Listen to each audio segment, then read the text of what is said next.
Ask them how many times they have been invaded. Ask our Vietnamese friends how many times we have been invaded. Ask Indonesians how many times we have been invaded. We know war.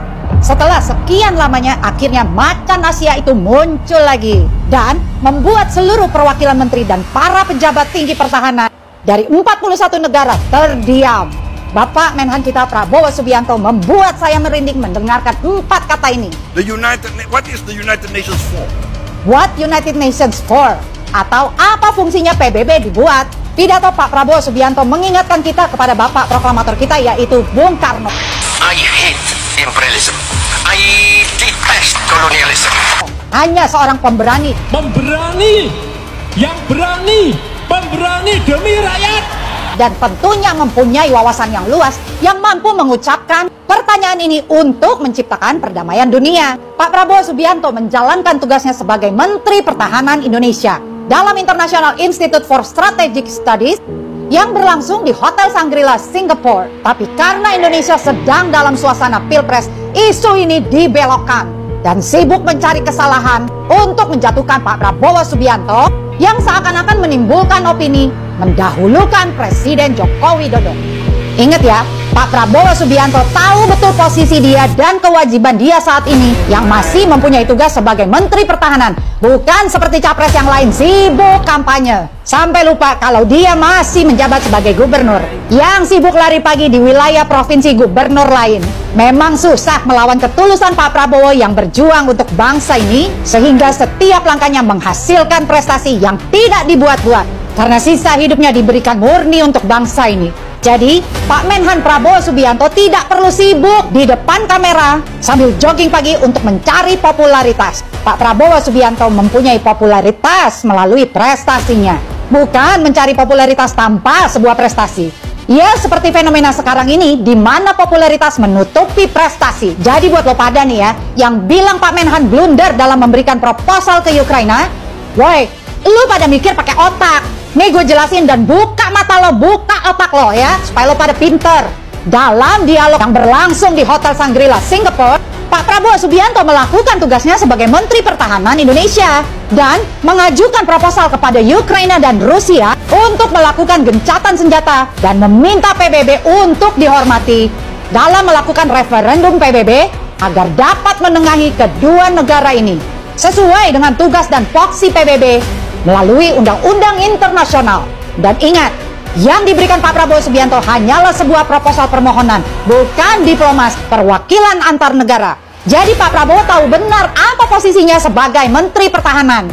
Maka dari itu beliau hanya memakai sebuah proposal. Dan berita inilah yang dimanfaatkan oleh mereka yang mencari kesalahan Pak Prabowo Subianto. Tapi berita positifnya, Rusia sangat menerima dan menghormati proposal dari Pak Prabowo Subianto.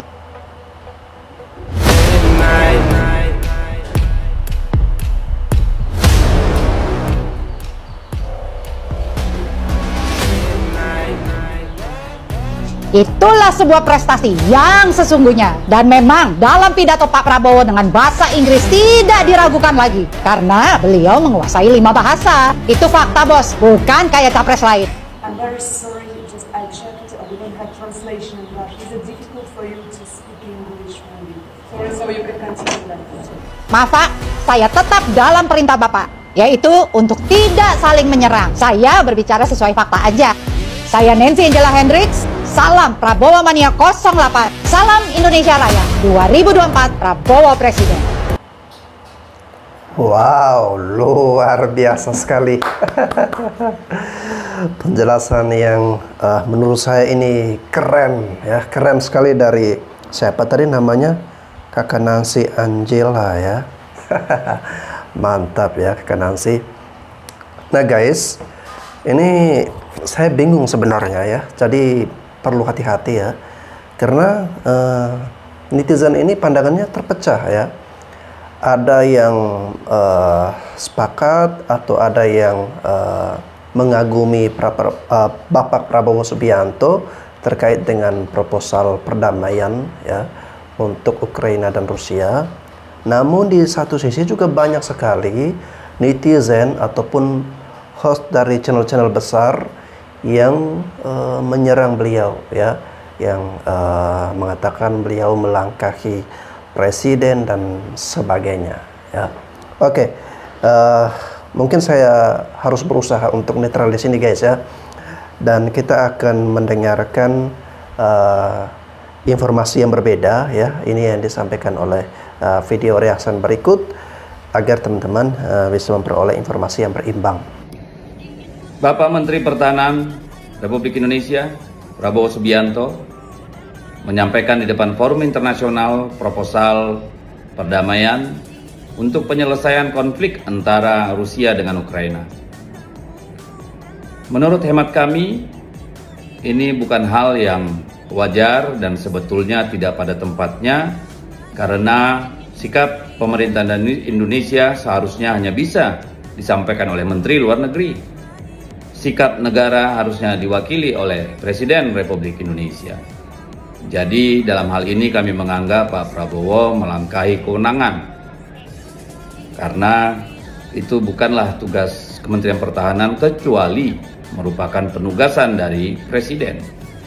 Jadi kami berharap Pak Prabowo bisa memahami itu sehingga tidak menimbulkan masalah seperti sekarang ini. Proposal tersebut ditolak oleh para pihak dan di dalam negeri itu menimbulkan kegaduhan, karena sebenarnya kewenangan itu bukan ada pada Menteri Pertahanan kecuali didelegasikan oleh kepala negara, kepala pemerintahan. Mohon agar Pak Prabowo tidak melampaui kewenangan itu supaya semuanya kondusif, dan perlu kami ingatkan juga supaya berhati-hati mengusulkan referendum karena itu bisa kontraproduktif. Itu akan memicu kelompok-kelompok separatis yang ingin NKRI pecah mendapat angin segar.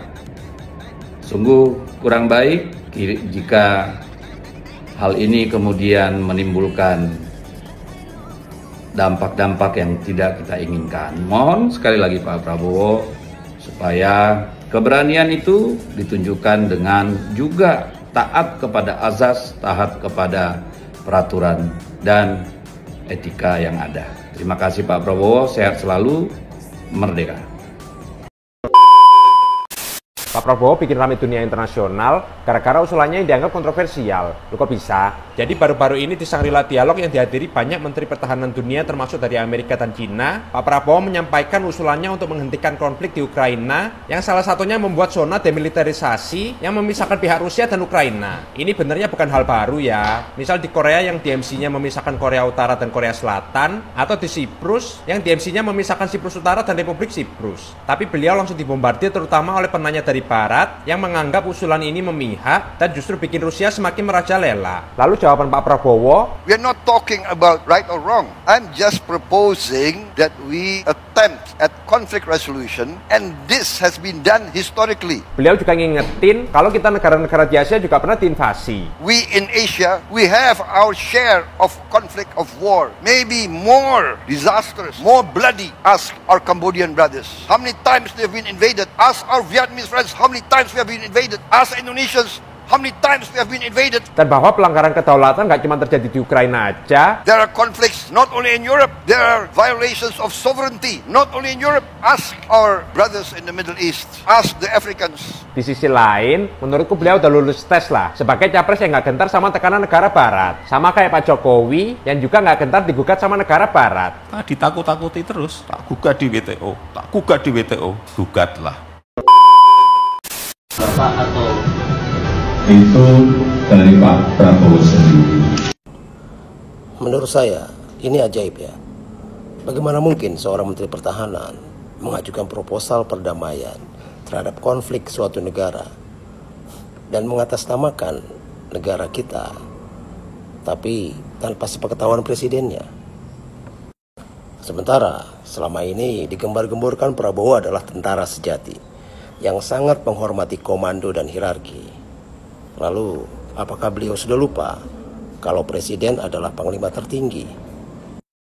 Dulu, ketika Prabowo masuk ke dalam kabinet dan bergabung dengan pemerintah, banyak orang bilang kalau Prabowo sudah berubah. Tapi, saya justru merasa gelisah. Setiap ketemu dengan Pak Jokowi, Pak Prabowo selalu memberi hormat. Tapi entah kenapa ya, kok saya merasa sepertinya mengandung siasat. Dalam setiap pidatonya, Pak Prabowo kelihatan sangat mendukung Pak Jokowi. Beliau mendukung semua langkah-langkah pemerintah serta semua kebijakan-kebijakannya. Tapi entahlah, kenapa saya masih curiga. Apakah itu dia lakukan karena memang dia mendukung Pak Jokowi dan pemerintahannya, atau dia lakukan demi meraih simpati para pendukungnya? Jadi Pak Prabowo itu meneriakan sesuatu yang orang Barat ini selama ini pura-pura tuli, pura-pura buta. Yes. Satu, kenapa lu nggak ributin soal Kongo, lu acak-acak Kongo, lu nggak ributin soal Timur Tengah, lu acak-acak Timur Tengah, dan termasuk lu acak-acak kawasan gue. Kira-kira itu bahasa Pak Prabowo kan? Gue tahu perang itu kayak apa kan, karena kawasan kita diacak-acak. Itu pesan menurut gue paling strong dari beliau. Gue sih Asia lebih berpengalaman, dia bilang, untuk menanganin perang ya. Jadi gue nggak akan masalahkan Pak Prabowo bener atau Pak Prabowo salah. Yang gue lihat satu yang paling penting, dia buka mata Barat itu di Shangri-La Dialogue, ya kan? Apalagi mata pro Amerika di Shangri-La Dialogue, ya kan? Bahwa lu tuh bikin masalah tuh banyak di seluruh dunia. Itu satu. Yang kedua, ini membuka mata kita. Tahu nggak apa? Memang Ukraina ini sedang dipimpin sama para pemimpin atau kabinet yang nggak bersyukur dan nggak tahu terima kasih. Kok tiba-tiba jadi gini ya? Gue kalau boleh cerita konteksnya. Waktu itu kan Pak Andi Wijayanto di sana mendampingi Menhan. Jadi the minute Menhan lagi di stage itu ngomong apa, langsung Mas Andi ya gue kon siap-siap rame. Ya kan? Nah, jadi terus aku terus kontak dengan dia. Nah, begitu nggak lama dari itu kan yang keluar pertanyaan di seluruh dunia tuh pernyataannya dari si Ukraina. Menhan Ukraina. Dia bilang bahwa ini adalah konyol tanda kutip, kedua berbau Rusia. Sebentar, lu lihat dulu niatnya tuh kan baik. Gue ini mau ngasih tahu bahwa dan nolong lu juga gitu. Iya, sebenarnya nolongin lu bahwa ini konsep gue, ya ini gue. Nah, lu apa itu? Jadi kalau gue bilang ini semakin menunjukkan bahwa Ukraina ini memang memelihara perang. Pertanyaannya sekarang kita harus tanya kepada diri kita semua dan seluruh dunia ini. Kenapa they enjoying the war?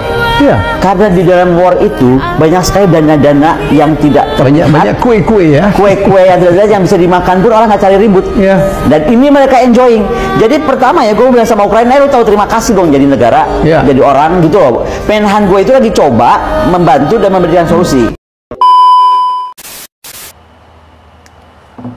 Wah, kita jadi terbuka juga ya pikiran kita dengan pernyataan dari Ibu Koni ya. Jadi ya, tapi ini masih dalam tanda kutip ya, masih dalam batas kecurigaan ya.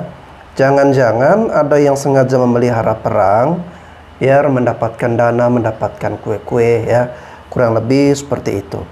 Nah guys, terlepas dari benar salahnya ya, kalian baku hantam di media sosial, kalian bilang, Pak Prabowo salah, Pak Prabowo benar dan sebagainya, saya tidak peduli ya. Intinya saya kagum dengan keberanian tokoh-tokoh nasional kita ya, dari Pak Jokowi, kemudian sekarang ada Pak Prabowo ya, mereka berani untuk berbeda ya, tidak tunduk kepada Barat ya. Lalu misalnya kita lihat Pak Jokowi saat beliau berani untuk melakukan kebijakan menghentikan ekspor nikel mentah, itu beliau digugat oleh WTO ya. Artinya beliau melawan Eropa sana ya, tetapi Pak Jokowi tidak gentar dan beliau menyiapkan pengacara untuk menghadapi situasi seperti itu. Dan kini kita melihat Pak Prabowo ya berani mengeluarkan statement ya, meskipun beliau dikecam atau beliau tidak disetujui oleh pro dari Amerika, tetapi beliau berani untuk berbeda ya.